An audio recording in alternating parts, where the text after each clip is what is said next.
kamera untuk bisa menghasilkan gambar atau menampilkan sebuah gambar atau foto dibutuhkan yang namanya ISO, shutter speed, dan aperture.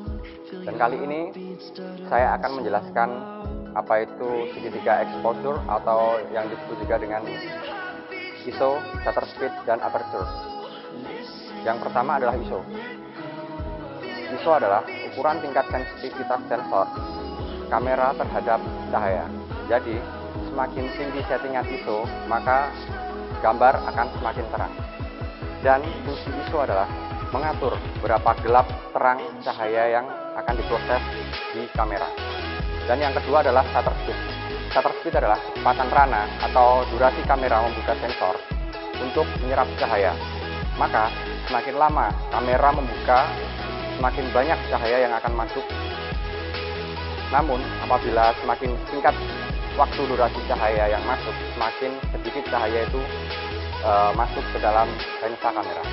Dan fungsi shutter speed adalah yang pertama untuk menggelapkan dan menerangkan cahaya. Yang kedua adalah untuk membekukan objek dan membuat kesan gerak. Yang ketiga adalah aperture. Aperture adalah salah satu penentu ketajaman salah satu foto, dan aperture ini juga disebut dengan diafragma. Aperture ini biasanya terdapat di belakang lensa. Kamera kerja aperture mirip dengan pupil mata manusia.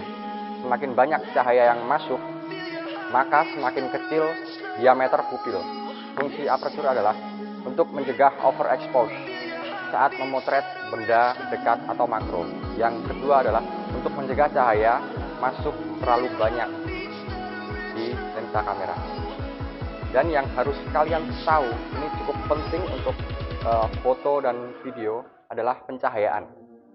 Penataan pencahayaan untuk menerangi objek agar lebih terang dan bisa juga untuk membuat foto atau video kita lebih menarik, sinematik, dan terang pastinya. Dan tanpa adanya cahaya, maka gambar atau video akan lebih gelap, bahkan tidak terlihat sama sekali.